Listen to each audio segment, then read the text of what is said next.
गुरु गोविंद दोनों खड़े काके लागू पाए, बलिहारी गुरु आपकी गोविंद दियो बताए।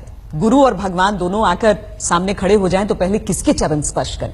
सचमुच ये यक्ष प्रश्न है, लेकिन गुरु के चरण स्पर्श करना ही बेहतर है क्योंकि वो ही भगवान तक पहुंचने का मार्ग बताते हैं। इसीलिए गुरु यानी शिक्षक को भगवान से भी बड़ा माना गया है। हालांकि बदलते वक्त के साथ ऐसे शिक्षकों की मिसाल कम मिलती है जो अपने छात्रों के मन में वाकई ईश्वर का दर्जा रखते हैं, लेकिन अभी भी ऐसे शिक्षक हैं जिन पर छात्र अपनी जान छिड़कते हैं और पूरा गांव उनकी विदाई पर आंसू बहाता है। उत्तर प्रदेश में 2 शिक्षक पूरे देश के शिक्षकों के लिए मिसाल बने, जिन्होंने अपनी इच्छा शक्ति के बल पर शिक्षकों की भगवान वाली छवि को बरकरार रखा। इसका इनाम उन्हें तब मिला जब उनके तबादले पर पूरे गांव ने आंसू बहाए और बच्चे बोले, मत जाओ मास्टर।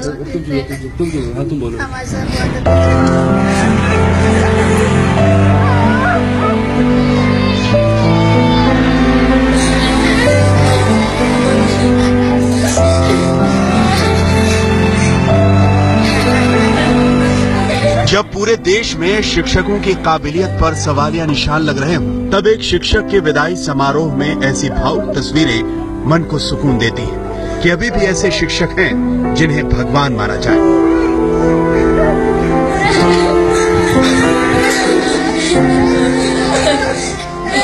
आज की क्लास से निकले तो हमारे सर जी कह रहे थे, बच्चे तुम लोग पढ़ाई मत छोड़ना, फीस कापी किताब जो भी कपड़ा लत्ता जो भी लगे हमसे मांगना, लेकिन तुम लोग पढ़ाई मत छोड़ना। हमारे सर जी बहुत अच्छे हैं और हम नहीं चाहते हैं छोड़कर जाएं स्कूल। चाहता हूँ कि ये सर जी अभी रहें और कभी नहीं जाएं। सर जी बहुत अच्छा पढ़ाते थे, जो स्कूल नहीं आता था उसको घर से ले आते थे। सर जी बहुत अच्छे थे, पढ़ाते थे बहुत बढ़िया। जो कलम कापी नहीं रहते देते थे और जो नहीं आता जग बुला के लेकर आते थे और बुला के लेकर तो पढ़ाते थे। बहुत अच्छा निकल गया, बहुत दूर। एक टीचर के लिए इससे ज्यादा भावुक लम्हा और कौन सा हो सकता है जब स्कूल से उसकी विदाई के वक्त उसके छात्र फूट फूट कर रोने लगे।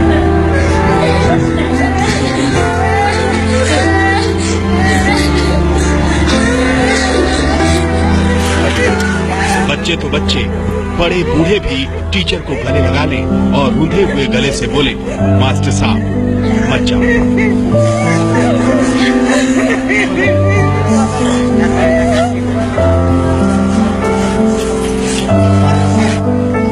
देवरिया जिले के पिपराघन्नी गांव के प्राथमिक स्कूल में अवनीश यादव ने 2009 में ज्वाइन किया। अवनीश ने घर घर जाकर बच्चों को पढ़ने के लिए प्रेरित किया। गांव में शिक्षा की अलग जगाने में लगे मास्टर साहब अवनीश को गांव वाले अपने बेटे की तरह मानने लगे। लेकिन अचानक 7 साल बाद मास्टर जी का तबादला गाजीपुर हो गया तो विदाई समारोह में पूरा गांव भावुक हो गया।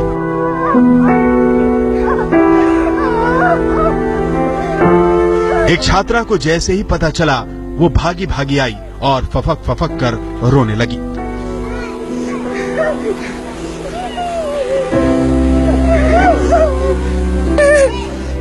क्या बूढ़े, क्या जवान, क्या बच्चे, सभी की आंखें नम हो गई। स्कूल के बच्चे जब उनके गले लगकर रोने लगे तो उनसे लिपटकर मास्टर जी भी खूब रोए।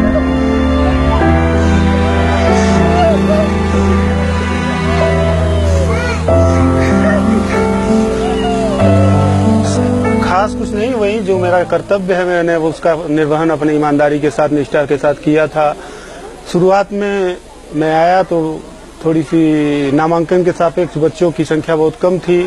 फिर मैंने विचार किया, लोगों से संपर्क किया। कुछ लोग अपनी परेशानी को बताया कि भाई मजदूर करने जाते हैं हम लोग तो घर देखने के लिए बच्चे को रोक लेते हैं। फिर उनसे हमने शिक्षा के महत्व के बारे में पूरा जानकारी दिया कि आप शिक्षित होंगे तो ये नौकरी पाएगा, ये होगा। उसके साथ तमाम चीजें जोड़ करके हमने इन लोगों को समझाने में का प्रयास किया और ये लोग समझे और अपने बच्चों को विद्यालय भेजना शुरू किए। मनोबल हमारा बढ़ता गया और मैंने इसके ऊपर और मेहनत किया। घर से जो बच्चा नहीं आता था घर से बुलाना लाना, जो बच्चे कॉपी पेन नहीं ला पाते थे उनको कॉपी पेन दे देना, इस तरह से तमाम कार्य 15 अगस्त 26 जनवरी पे पूरा बढ़िया कार्यक्रम करा के सबको बुलाना, पूरे ग्राम सभा को, ताकि मेरा जुड़ाव इनसे जुड़ा रहे। पूरा गांव मास्टर जी की विदाई पर भावुक हो गया। कुछ हजार रुपए की तनख्वाह पाने वाले एक शिक्षक को आज पूरी दुनिया की धन दौलत मिल गई। कार्यकाल और उनका बच्चों को दिया हुआ संस्कार आज तक किसी मास्टर ने नहीं दिया। ऐसे सर न कभी आए थे गांव में न कभी आएंगे। जो बच्चे नहीं आते थे स्कूल में, वो बच्चे लोगों को जाते थे घर पर से ले आते थे और बहुत प्यार से लाते थे, न मारते थे न पीटते थे, उन लोग को अच्छे से समझाते थे और उसके बाद उनको अच्छी शिक्षा देते थे। हम तो यही सोच रहे हैं कि इतना ही हमारा जिंदगी बीत गया है, हम भी पढ़े हैं लेकिन ऐसा मास्टर नहीं देखे हैं।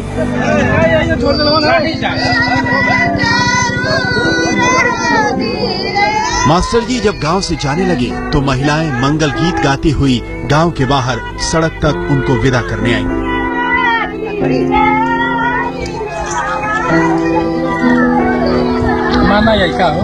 वो बहुत ही अच्छे थे और यहाँ के मतलब सीनियर भी थे और पढ़ाने की उनकी जो योग्यता थी वो बहुत ही अच्छी थी।